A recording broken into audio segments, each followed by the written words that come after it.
A coisa boa dessa entrevista do Barroso é que ela joga de novo a história do Elon Musk. E ele joga o Elon Musk de novo na arena, e eu digo a vocês que hoje o Elon Musk recebeu essa reportagem pela manhã, logo pela manhã.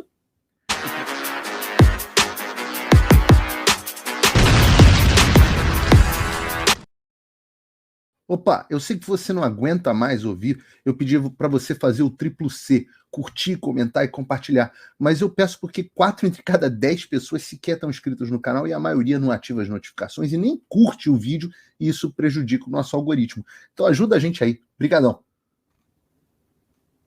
Essa maré do populismo autoritário é uma outra coisa que eu explico no curso do Fim da América, que em resumo aqui, a gente pode explorar mais profundamente. O que aconteceu?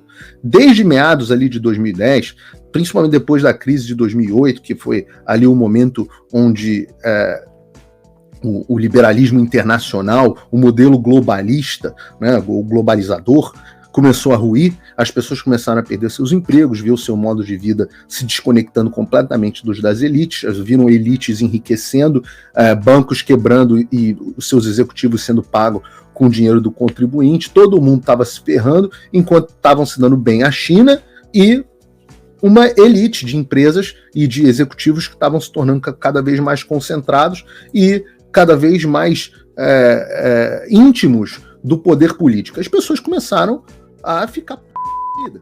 No mesmo momento, as redes sociais começaram a se expandir, a mídia perdeu o monopólio dos fatos, houve o rompimento da espiral do silêncio, e as pessoas comuns, que são as pessoas que têm, como você que deve estar me acompanhando em casa, que tem uma vida completamente diferente da vida do Barroso, todos nós começamos a ficar pé da vida e começamos a nos revoltar.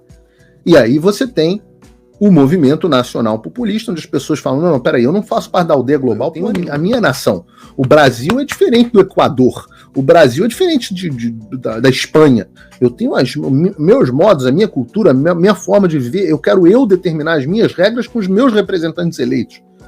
E eu não quero que os empresários decidam, que a ONU determine o que meu filho vai aprender na escola. Eu não quero que um grupo de empresários concentre todas as riquezas, como Jeff Bezos hoje, dono de jornal, concentra 50% do varejo no mundo. Eu não quero isso. Eu não quero a Disney controlando 40% das bilheterias dos Estados Unidos. As pessoas... Como é que elas manifestaram isso? Através do movimento nacional populista. Teve a eleição do Trump, teve a eleição do Bolsonaro, teve o Brexit, teve a eleição do Macron do Macri na Argentina. O Macron, lembrei até agora como é o nome do maluquinho? Danones. A eleição do Macri na Argentina. Você começou a ter pessoas, candidatos anti-governo, anti-establishment, sendo eleitos com cada vez maior frequência. Esse é o movimento que ele chama de populista. Né? E isso foi uma ameaça danada. Os caras estavam acostumados a olhar para essas pessoas com um enorme desprezo, que é como as elites olham para o povo, um enorme desprezo, como se as pessoas fossem idiotas, e enquanto esse Beautiful People se reúne. Aliás, onde é que estava o Barroso? Falando do Rio de Janeiro, à margem do J20, uma cúpula dos presidentes das Supremas Cortes do G20. Lá o Barroso disse que o movimento de extrema-direita está tentando criar problema que não existe. Não existe, com alegações de censura. Alegações de censura, problema que não existe. Então eu sou uma ilusão para vocês. Eu não sou eu, tá, Barroso? Eu não sou eu, as pessoas não estão me vendo censurados. As minhas contas bancárias, na verdade, não estão bloqueadas, na verdade. Meu passaporte, deixa de ser mentiroso. Porque não é nem mentira, é gaslighting.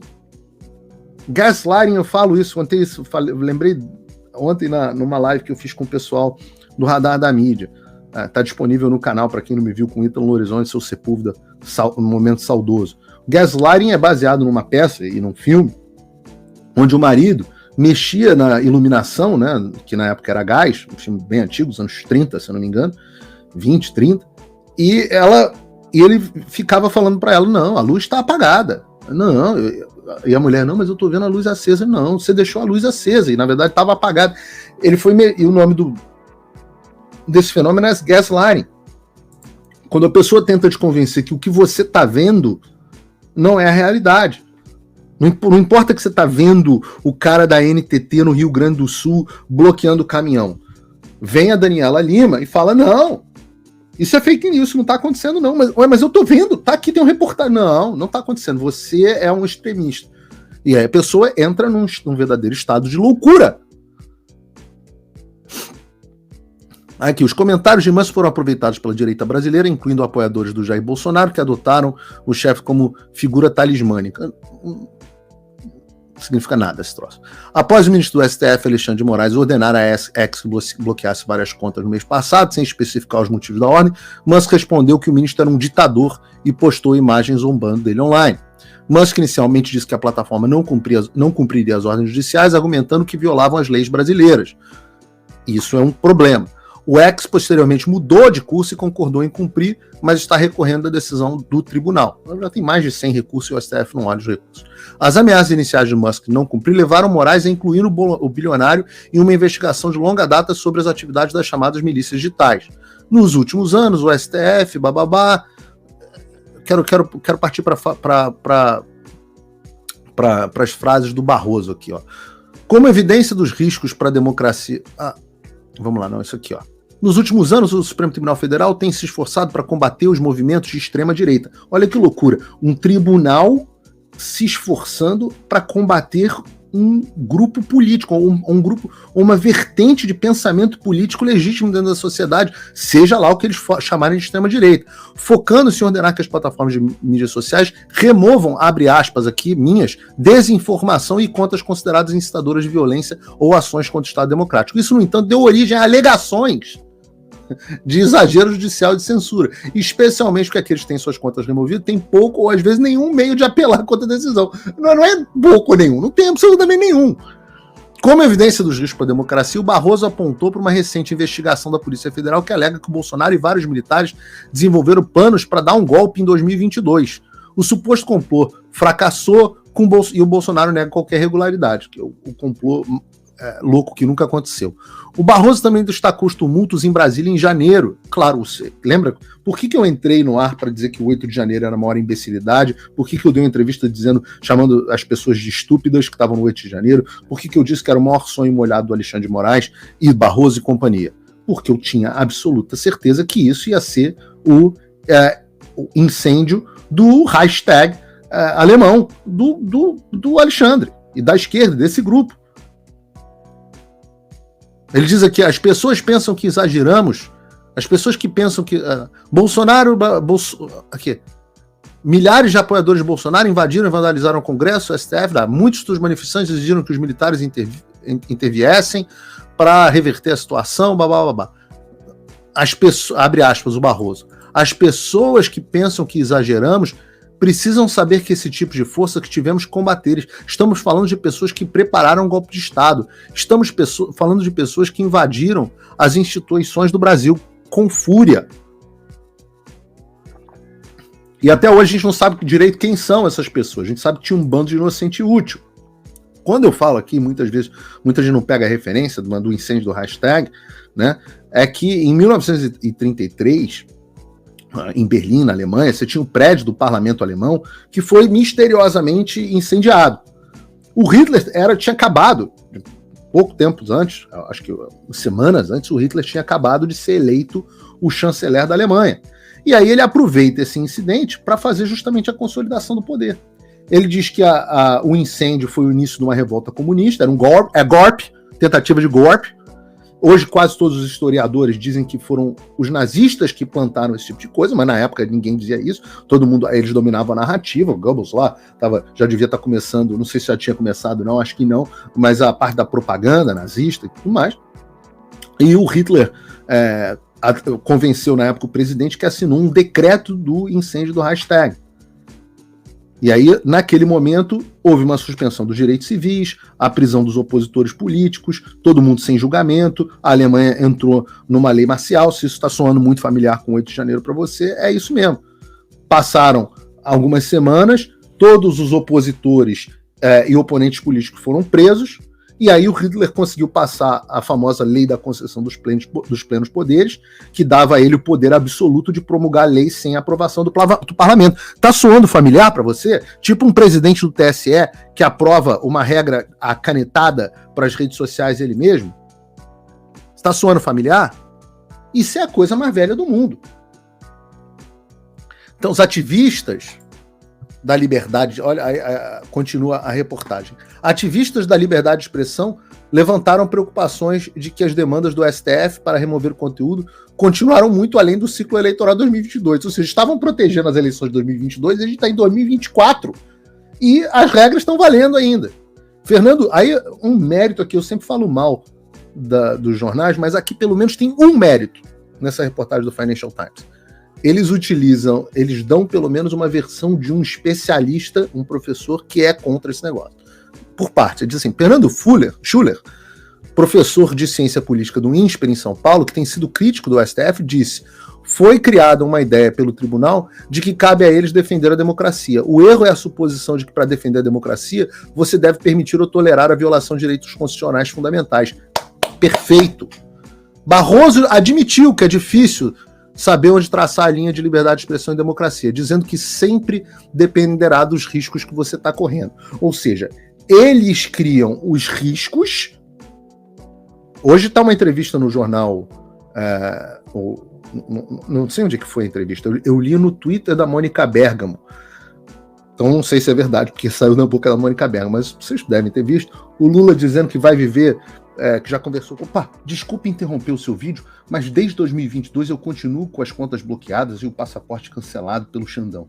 Se você aprecia o meu trabalho e tudo que eu faço pela liberdade de expressão, tem um lugar onde você pode se tornar meu apoiador com uma pequena quantia por mês. Acesse www.paulofigueiredoshow.com e torne-se meu apoiador, e aí você vai receber conteúdos exclusivos e desconto nos meus cursos. Ou então, você pode se tornar meu patrono Gold e passar a me pautar, tem reuniões comigo, você entra pro meu grupo de WhatsApp, que eu uso sempre. O link para tudo isso está aí na descrição, que ele tá apontando bananeira, que vai viver mais não sei quanto, vai viver mais 100 anos e vai disputar mais não sei quantas eleições.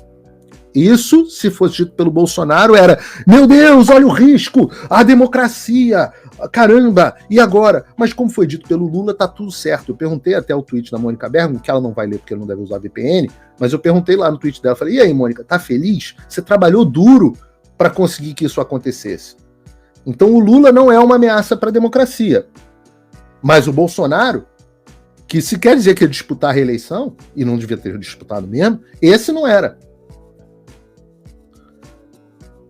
Mas fiquem tranquilos, porque apesar de ser difícil traçar essa linha entre a liberdade de expressão e os ataques da democracia, o Barroso tem essa capacidade, porque ele é iluminado. Então fica tranquilo, confia no Barroso.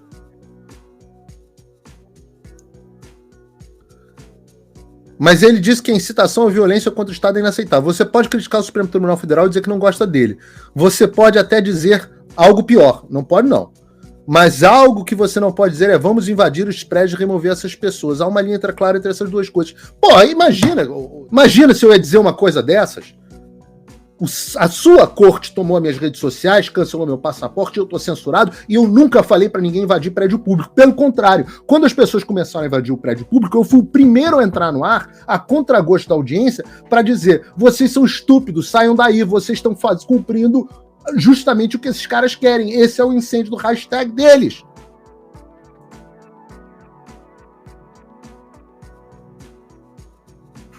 A coisa boa dessa entrevista do Barroso é que ela joga de novo a história do Elon Musk. E ele joga o Elon Musk de novo na arena, e eu digo a vocês que hoje o Elon Musk recebeu essa reportagem pela manhã, logo pela manhã, e tomara que ele responda. Mas também isso torna o Brasil de novo assunto no mundo. A censura do Brasil passa a ser assunto de novo. Então vocês lembram que o Barroso queria enterrar essa história? Aí vem a vaidade dele, junto ao Beautiful People, a sensação de que agora estava tranquilo, porque o Musk tinha recuado, a certeza de que o Musk estava de fanfarra, para ele trazer de novo mas ele acaba escorregando na própria armadilha. de trazer esse assunto de novo para o debate global. Né?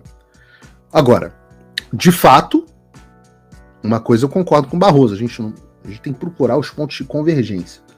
Eu não tenho muitos pontos de convergência com o Barroso, mas eu concordo com ele que existe uma aliança extremista internacional.